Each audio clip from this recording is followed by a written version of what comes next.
you. I like to start with our panelists, both. I like to get their perspective on this. So, as I was thinking about the topic, what came to my mind um, was sorry, let me just mute this guy. What came to my mind was to even dig deeper into what makes us men. So, the culture, our early stage in life, there are this myth of keep your emotions. You don't have to do house chores. Don't cry in public. You are the leader of the house, so um, they kind of shape you to become coded in the sense that you don't want to express your feeling. You don't want to have this kind of deep talk with other, whether men or women, about whatever is going on with you. I just wanted to get the perspective of the panelists on this culture that we have. Do you think do you think this is fundamental to the upbringing of a child? Where did we get it wrong? Can I start with Mr. David, please? Okay. Um, well, I've always known that the male gender, what defines us as male gender. So let's start from there before we go into um, being a male and being a man. You understand? And some of the other things you talked about, the culture we grew up with. Yeah, for me, I think being a male, we can trace it back to what our society or our environment actually taught us, in our formative stages. So for example, for me, I'm the firstborn in the midst of four boys. You understand? And for me, I think one of the things that actually shaped um, my kind of person or the kind of person I've become today is the fact that my dad does something to me always. And if even if my younger ones are doing something wrong, he actually unleashes on me, saying that I'm actually the front horse in which that determines the path or determines the direction, that determines the speed at which the other ones are that are behind are actually following. So for me, that actually showed me or taught me the sense of responsibility and leadership early in life. Okay, so I think what defines us, it's based on those things we learned during the formative stages. So I actually learned leadership early. I actually learned responsibility early. In terms of, let's say, I did have, because I didn't grow among girls, I had just boys. So all of my siblings were all boys. So we were actually taught to do all types of chores because of my own environment and the place, what I saw. Okay, and then so there's nothing too hard for us to do. You can actually do your chores, you can actually cook your food, you can actually take care of yourself. Why? Because you don't have a female gender at home. The only female gender that was at home was mom. You understand? So that actually shaping me. And of course, depending on whatsoever a male child actually, depending on the place or the position, that a male child find himself, it has a way of shaping the child. As a firstborn child, it has a way it's shaping me. There's a way it's going to shape with a lastborn child. There's a way it's going to shaping a middle-born child also. You understand? So a lot of factors, what they are telling us, for me, when we're growing, we didn't have much of media influences. You understand? So it wasn't the media that was actually shaping, that shaped somebody in my own time. It was more of what I saw amongst my parents, what I saw amongst my peers, what I saw in the place where we lived in the place where we stayed, in the place where we grew up. Do you understand? Now let's bring it down to, as we now began to grow and as we begin to have knowledge of some other things, we hear that you're a man, you don't have to cry. You understand all of those things. Don't cry in public. don't express yourself that way. You are a man. You are supposed to be a man. You know. And we started having that.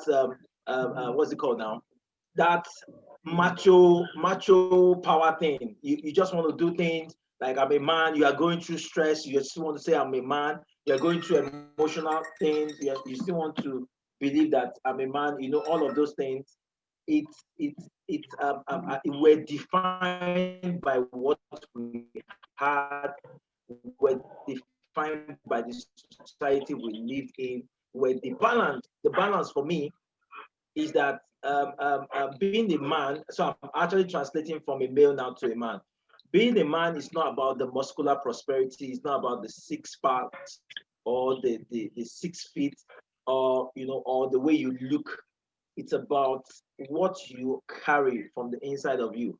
You understand? So it's more of what you can do, it's more of what you can deliver, it's more of having balance in your thought pattern, you know. So I have a lot of things actually rushing into my head, but I know for the fact that we have other people actually that are going to be talking, I think I'll just stop there. So being a male, where we get all of those ideologies from our formative stages, what we had from our immediate environment, both our teachers, both our parents, both our friends, and people surrounding us. Thank you very much. Thank you so much for that. Thank you so much. We have Mr. Bolu in our midst. Thank you for joining. Can you please briefly introduce yourself? We're just talking about what really shaped us as a man. We're talking about the myth of us growing up. When they tell you keep to your emotions, you don't have to talk. Whatever is wrong with you, manage it as a man and all of that. So I was coming from the fundamental of, do men really talk to one another, or is the culture, are we wrong from the start? I mean, from the cultural perspective of looking at how we grow up in a society. Okay, thank you so much. I did not get your name. Mayowa.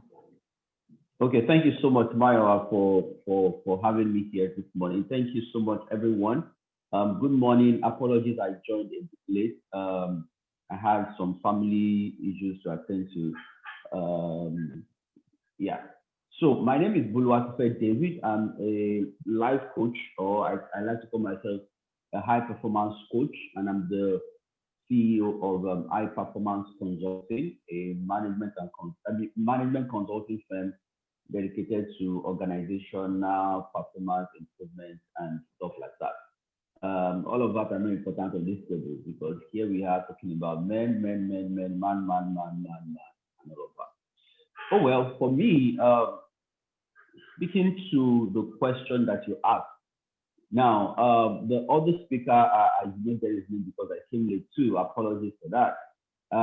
You already spoke about the fact that the environment and all of that shaping who we have become and all of that.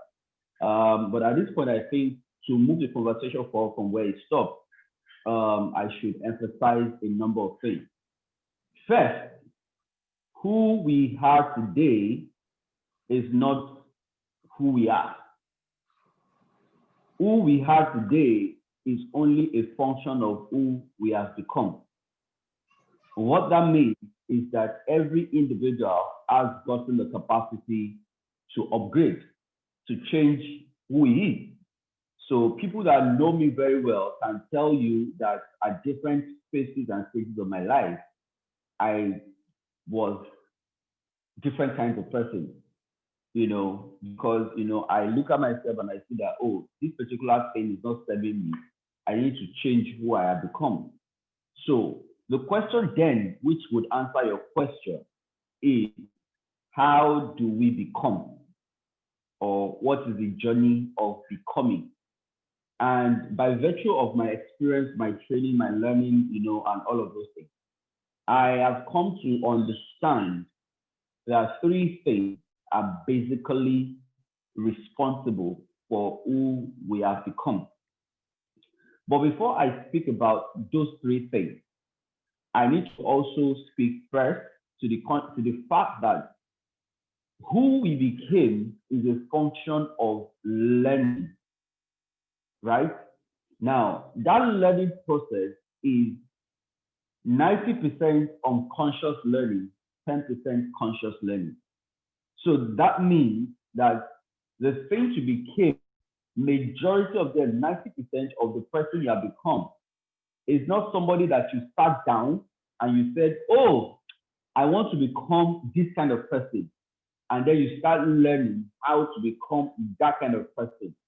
90% of who you became was produced or were produced as a result of unconscious learning. Only 10% of who you are today came as a result of conscious learning. In fact, there are a number of persons today that cannot even tell the story of how they became the person they have become because none of it was conscious. So the question then, like I asked earlier, is how do we become who we became? The first thing that produces who we have become is upbringing. Upbringing in terms of what our parents taught us directly. Oh, do this, don't do that, that is wrong, this is right, and all of those things. Now, a majority of the things that our parents are teaching us directly are also based on the things that they have learned directly or indirectly. The beliefs that they already have, their outlook to life, right? And I dare say that some of the things that our parents even communicated to us as guys, as people generally, are not things that they have also subjected to any empirical testing, right? It is just, the things that they also learn by transference, by observation, not the things that they have queried. The values that some of our parents hold dear to their heart are not things that they have tested. The things that we have learned as a result of upbringing, are not tested by anybody to say, okay, will it deliver the kind of life that I really want or will it not deliver it? So upbringing first. The second thing that has the kind of person that we have is also the environment. Now, environment is not a direct teacher because it's not our first point of contact. But as we grow older, right, the environment begins to impact on us. So some people would say here, but I am largely not so much like my parents. The reason is because the moment the environment started playing a major role in your life, the environment shaped you significantly. Now, one of the things I like to say to people is that everybody that comes into this world is like a plane.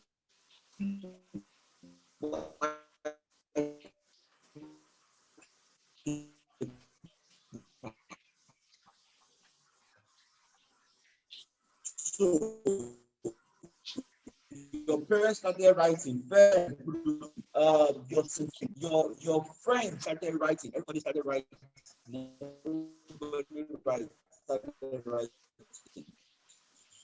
and then you grew up to the point where you became conscious of yourself. And then you say, oh, final thing that produces or that has produced the kind of person you become is what I call significant emotional experiences. Now, significant emotional experiences are those experiences that when they happened, they touched our emotion in the most significant way. And without us giving ourselves permission, we said to ourselves, I will never. So in those moments, you made a strong decision as to what you would never do or what you would always do. So much so that the moment such events present themselves, without you thinking, you start acting it out in a particular way. So all of these things, right? All of these things, what the environment taught you, what your significant emotional experience taught you, what your upbringing has taught you, came together to produce a particular kind of person, having a particular kind of value system, having a particular kind of belief, having a particular outlook to life, having a particular understanding as to the way to manage finance, the way to manage your relationship, the way to manage your emotions, the way to manage the way you feel, the way you manage the way you deal with your spouse, the way you manage the way you deal with your children. Now, the truth of the matter is that some of the things that we don't even know is that these things that we have learned, I call them the scripts that we are acting out, right? We don't even have to act them out until certain things happen in our life. So a lot of us, even though before we got married, by virtue of the way we saw our parents deal with themselves, we have learned the script of how to deal with our wives and our this is a all men group. We have learned how to deal with our wives. Then by the time we get married, we just go into the recess of our mind and we bring out the fire and we start acting it. A number of us will find out that if we sit down and we audit ourselves, that what was responsible, how did I even decide that this is where I want to manage my kids? You cannot trace it because you have learned it from the way your parents dealt, especially your dad dealt with you as a child.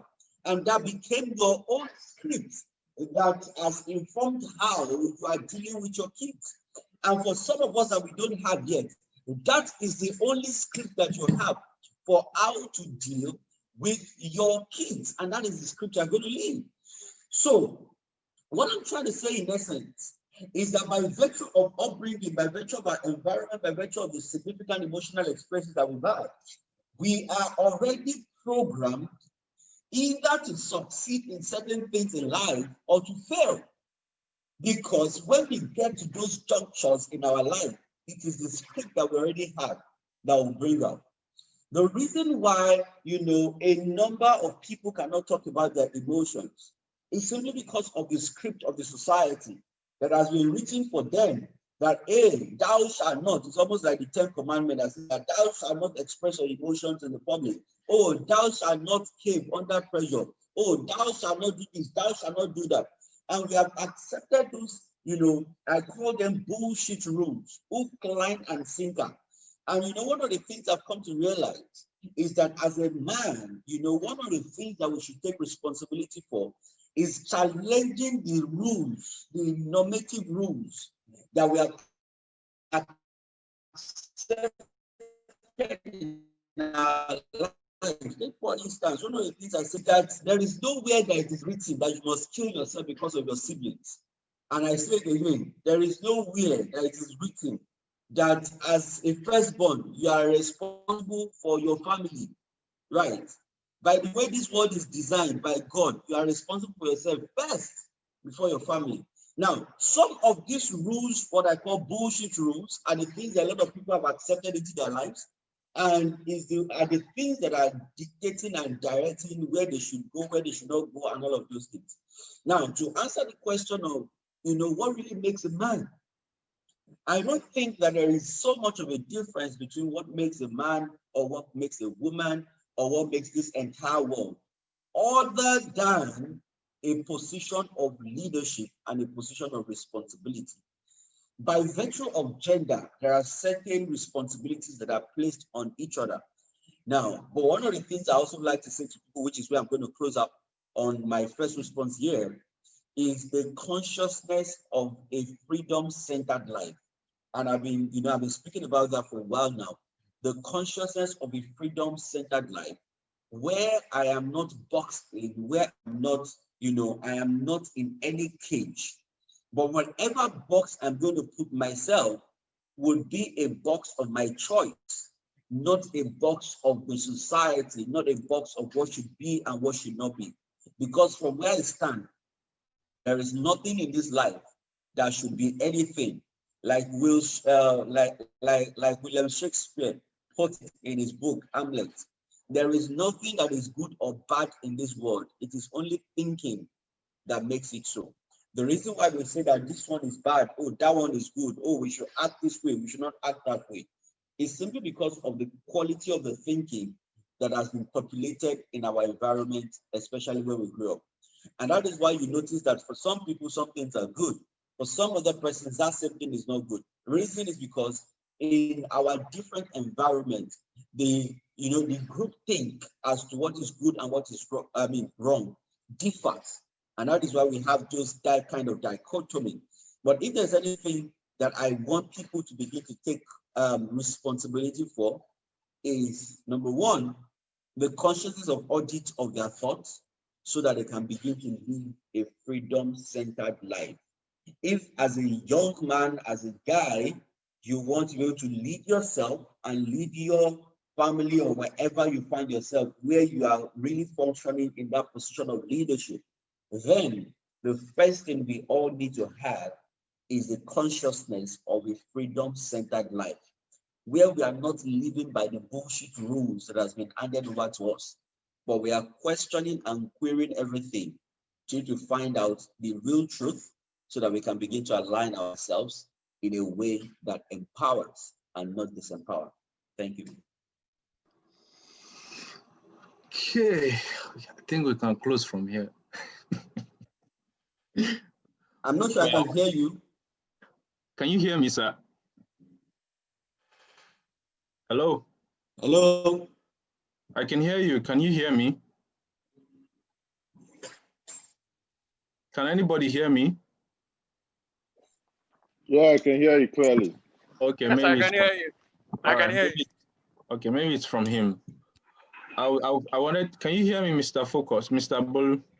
I was going to comment that the bullshit rule is referring to, doesn't mean our culture. Or it's trying to be nice by saying, by not mentioning our culture, but it's fine. But anyways, oh wow, two of my panelists has gone. Can you hear me, sir? Okay, I can hear you now. All right. So I was saying that the bullshit rules that you're referring to, are you trying to be nice, not to call them our culture? The truth of the matter is that we have a lot. Some of those things are driven by the culture. Some of those things are driven by a lot of things. And in fact, for lack of a better word, I think it's basically they are all cultural beliefs, right? Cultural beliefs that has placed a limit and a cap on people's potential to be whoever they want to be, And for me, I think the first place that everybody should start from is a position of liberation from all of those rules. They tell me this is what it should be. I have the question, why should it be that way? Do you understand? Take for instance, I did a life cast some time ago. And what did I say in that life cast? I was saying that I identified about 10 bullshit rules that everybody in this life must break. You must break it if you want to be successful in this life. You must break them. Some belief systems, some values that we have come to. And we have a way of tying these things to our chest. And the unfortunate thing is that the things that you tie to your chest, you don't have any valid explanation for them, just because they were told you by your dad, just because they were told you by some authority figure when you were growing up. The moment we begin to challenge all of these things, we'll find out that we begin to live a richer and better quality of life, right? So for me, and as I call it, I simply capture it, living the freedom-centered life, living the freedom-centered life. Yeah. Thank you, sir. We're waiting for the other two panelists to join again. I think they're having an internet issue. But thank you so much for that. I guess we'll go straight into some of the questions we gathered while we were preparing for the program. So people reached out and they shared their story and they have some questions that they feel you might be able to help answer. The first one is, so now we're moving into the topic itself, because I thought it was very important that we define what makes us men. It's very, very key. I think self-identity is the most important thing before you even you need to know the way you're shaping. The truth of the matter is that if there's anything to say on this subject of who are you, right? I went for a conference sometime, many years ago, and that was actually what challenged the way I think about who I am. The person says that you know that you are not your name. He just gave it to you. You are not your name. Okay, I say, okay. You are not the job that you do. Because if that job is taken away from you, that means you are nobody again. I say, okay. He says, you are not your height. Because they are only using that to describe you. By the time they finish, it's almost like they challenge everything that people would generally and naturally define their identities by. And then the question that was raised is, who are you then?